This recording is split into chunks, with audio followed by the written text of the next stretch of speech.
Art of living દ્વારા ગોધરા સબ જેલમાં prison smart happiness કોર્સનું સફળ આયોજન કરવામાં આવ્યું. ગોધરા સબ જેલમાં આર્ટ ઓફ લિવિંગ ગોધરા કેન્દ્ર દ્વારા 17 જૂન 2025થી 23 જૂન 2025 સુધી 7 દિવસીય પ્રિઝન સ્માર્ટ હેપીનેસ કોર્સનું આયોજન કરાયું. જેલ અધિક્ષક આર.બી. મકવાણાએ જણાવ્યું કે કેદીઓ ઘણીવાર પોતાના પરિવાર અને કેસને લઈ તણાવ અને ચિંતામાં રહેતા હોય છે. ઘણા પોતાની ભૂલોનો પશ્ચાતાપ કરે છે, જેના કારણે તેઓ માનસિક રીતે પરેશાન રહે છે.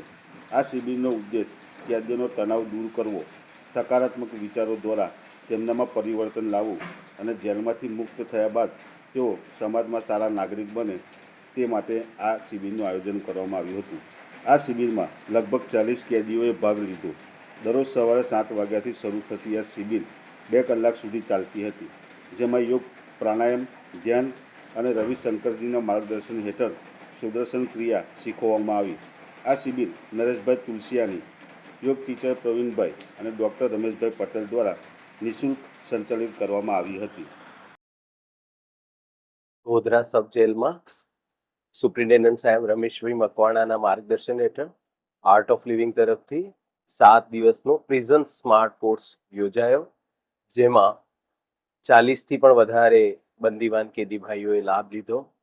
અને કેદી ભાઈઓએ કે જે લોકો જેલમાં રહીને હંમેશા એમને કાં તો પ્રાયશ્ચિત થતું હોય, દુઃખમાં રહેતા હોય અને ભવિષ્યની ચિંતામાં રહેતા હોય, તો પ્રિઝન સ્માર્ટ કોર્સ જે પૂજ્ય ગુરુદેવ શ્રી શ્રી રવિશંકરજીની પૂરા વિશ્વના કેદીઓ ભાઈઓ માટે ભેટ છે, જેની અંદર યોગા, પ્રાણાયામ, સુદર્શન ક્રિયા શીખવવામાં આવે છે, જેના દ્વારા કેદી વર્તમાન ક્ષણમાં જીવે છે, આનંદમાં જીવે છે, ભવિષ્યની કોઈ ચિંતા નથી રહેતી હોય અને શરીરથી પણ સ્વસ્થ, મનથી પણ સ્વસ્થ અને ભવિષ્યમાં ફ્યુચરમાં એણે જીવનમાં આગળ વધવું છે, સારા કાર્ય કરવા છે, તે તરફ એનો દ્રષ્ટિકોણ વળે છે. અને મને ખૂબ આનંદ થયો અહીંયા આગળ કોર્સ લેવાનો મને મોકો મળ્યો, સેવા મળી. મારી સાથે ડૉક્ટર રમેશભાઈ પટેલ, પ્રવીણભાઈ અને જેલના રાધેશ્યામભાઈ અને જેલના સ્ટાફનો ખૂબ ખૂબ સરસ સહયોગ મળ્યો. અને ખાસ તો જેલ સુપ્રિન્ટેન્ડન્ટ સાહેબ રમેશભાઈ મકવાણા એમણે ખૂબ સહયોગ આપ્યો. એમણે જાતે પણ 7 દિવસ કેદી ભાઈઓ સાથે એ જાતે પણ કોર્સમાં બેઠા અને મને આનંદ થયો કે દરેકના ચહેરા પર સ્મિત આવી શક્યું, તણાવ મુક્ત થઈ શક્યા અને પૂરા વિશ્વમાં ગુરુદેવના આ રીતે પ્રિઝન સ્માર્ટ કોર્સ ચાલતા હોય છે, જેના દ્વારા એ આનંદમાં આવતા હોય છે.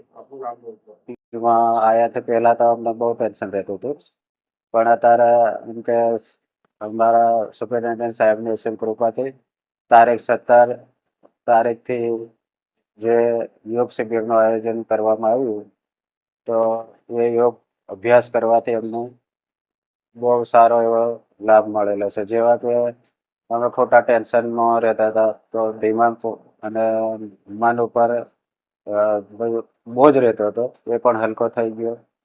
શરીરની અંદર પણ ઘણા એવા ફાયદા કે જે અમારા શરીરની અંદર અમુક ભારે પણ રહેતું હતું. પછી ખોરાકનું પાચન પણ યોગથી એમાં પણ બદલાવ આવ્યો. સારી રીતે ઊંઘ પણ આવી જાય છે અને દરેક શરીરના અવયવોને પણ અને સાંધાઓ સહિત બધાને આમ સારો એવો લાભ મળે છે. શરીર પણ આમ હલકું રહે છે અને નવી શરીરની અંદર ઉર્જાનો સ્ત્રોત અને તાકાત, સ્ફૂર્તિ પણ આ દિવસભર બની રહે છે. શાંતિથી ઊંઘ પણ આવી જાય છે. એવા આર્થિક અને માનસિક રીતે પણ આમ સારી એવી પ્રગતિ થઈ છે, એવો અમને અનુભવ થયો છે.